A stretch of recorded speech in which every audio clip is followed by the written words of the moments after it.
Je suis le docteur Mori Keita. Je travaille actuellement pour le bureau régional de l'OMS pour l'Afrique en tant que conseiller régional chargé des épidémies et des pandémies pour les 47 États membres. Si je devais résumer mon parcours, je dirais que ma vie est dédiée à un seul et même objectif: construire un monde où la santé n'est pas un privilège, mais un droit, et où la diplomatie est un levier puissant pour y parvenir. Ce qui me motive, c'est cette conviction profonde, traduite par mon principe d'équité. Quelque chose pour tous, un peu plus pour ceux qui en ont le plus besoin et à chacun selon ses besoins. C'est cette boussole qui guide chacune de mes actions depuis plus de 15 ans dans les méandres complexes de la santé mondiale et de la diplomatie humanitaire. J'ai eu le privilège d'opérer au cœur de l'action, notamment au sein de l'Organisation mondiale de la santé. J'y ai piloté des réponses critiques face aux épidémies d'Ebola, de Mpox, de Covid-19 et du choléra. Souvent dans des contextes d'urgence extrême. Qu'il s'agisse de la RDC, du Sénégal, de la Guinée ou de l'ensemble de la région africaine de l'OMS, mon rôle a toujours été de transformer les visions stratégiques en réalité concrète. J'ai eu la responsabilité de diriger des équipes de centaines de personnes, de gérer des budgets de plusieurs dizaines de millions de dollars et de coordonner des programmes internationaux exigeant une vision stratégique et une gestion rigoureuse. Ma démarche combine un leadership apaisant et mobilisateur, une diplomatie proactive et une capacité avérée à la négociation. Je crois fermement que la collaboration et le consensus interinstitutionnel sont les clés pour harmoniser les efforts, mobiliser les ressources et garantir que nos interventions aient un impact durable et pertinent sur le terrain. Cette approche est renforcée par ma maîtrise de la langue anglaise et du français, essentielle pour communiquer et fédérer dans des environnements multiculturels. Mon parcours académique, du doctorat d'État en médecine au master en statistiques appliquées aux sciences biomédicales, en santé publique, en droit, économie et gestion, spécialisé en relations internationales, au doctorat PhD en santé globale et en politique internationale et diplomatie, n'est pas seulement un socle de connaissances, mais aussi un outil pour analyser, innover et proposer des solutions éclairées face aux défis complexes de notre époque. Enfin, mon parcours est celui d'un bâtisseur de ponts entre les nations, les institutions, les équipes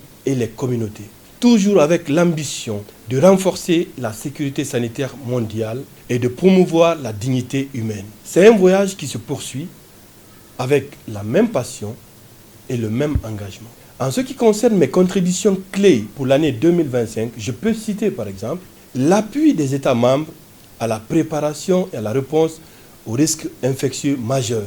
J'ai assuré le leadership technique et la coordination transversale pour la gestion de plus de 100 événements sanitaires critiques. La réponse continentale au Mpox, en collaboration avec Africa CDC, j'ai copiloté la réponse continentale au Mpox et coordonné l'action de plus de 28 partenaires, contribué à la mobilisation de plus d'1 milliard de dollars en termes d'engagement financier et supervisé la livraison de plus de 3 millions de doses de vaccins. J'ai également encadré la formation de milliers de soignants et le déploiement ciblé d'experts dans des pays concernés. L'une de mes contributions majeures également est la participation à la réponse à la 16e épidémie de la maladie à virus Ebola en RDC. J'ai coordonné la réponse de cette 16e épidémie d'Ebola en RDC et mobilisé plus de 12 millions de dollars pour la réponse à cette épidémie. Et j'ai représenté l'Organisation mondiale de la santé auprès des autorités nationales, des partenaires humanitaires et des bailleurs de fonds pour optimiser l'impact de nos interventions pour toutes les questions relatives à Ebola.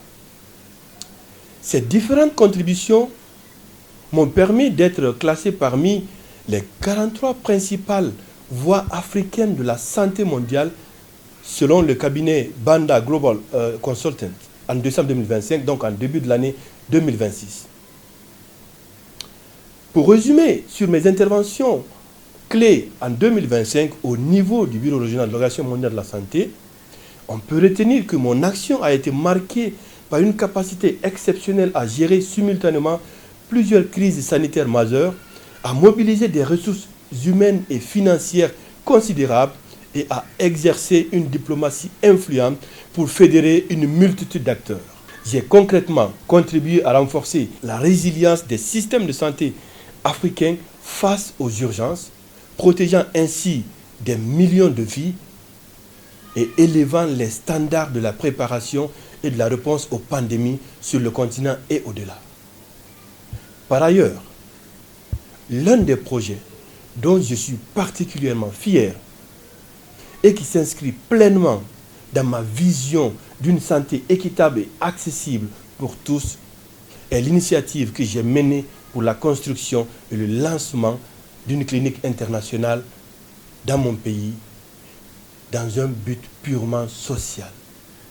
Cette démarche, bien au-delà de la simple création d'une structure de soins, visait à injecter un dynamisme nouveau et des standards d'excellence dans notre système de santé.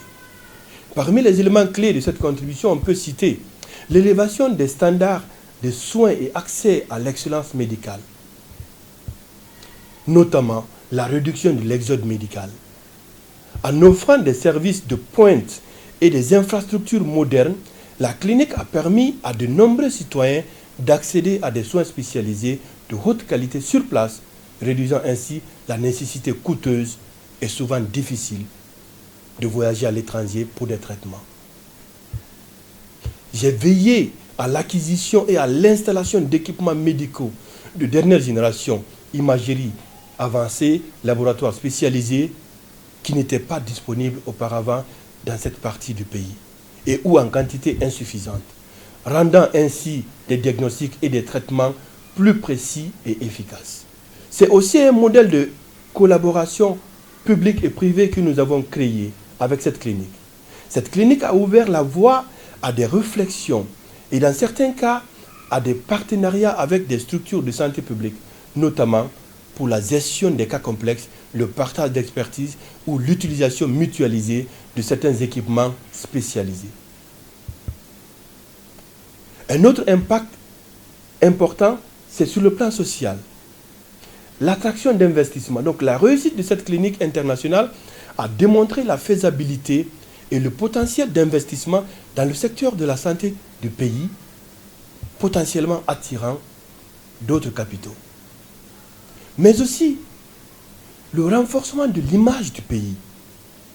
Elle contribue à positionner le pays comme un acteur capable d'offrir des soins de santé de qualité, améliorant ainsi son image à l'échelle régionale et internationale. En somme, la création de cette clinique internationale a été une démarche stratégique pour non seulement offrir des soins d'excellence, mais aussi pour dynamiser l'ensemble du système de santé guinéen en élevant les standards, en renforçant les capacités humaines et techniques et en servant de modèle d'innovation et de collaboration. Elle est ainsi une illustration concrète de ma conviction que l'excellence en santé doit rayonner au bénéfice de toute la nation. Je suis le docteur Mori Keïta. Je vous remercie. Je remercie l'ONG Tabala de m'avoir donné cette opportunité de pouvoir partager certaines expériences avec mon pays, avec d'autres professionnels de santé. C'est la 10e édition et donc 10 ans d'expérience dans le domaine. Je pense qu'il n'y a plus d'expérience à prouver dans ce sens-là et nous remercions infiniment.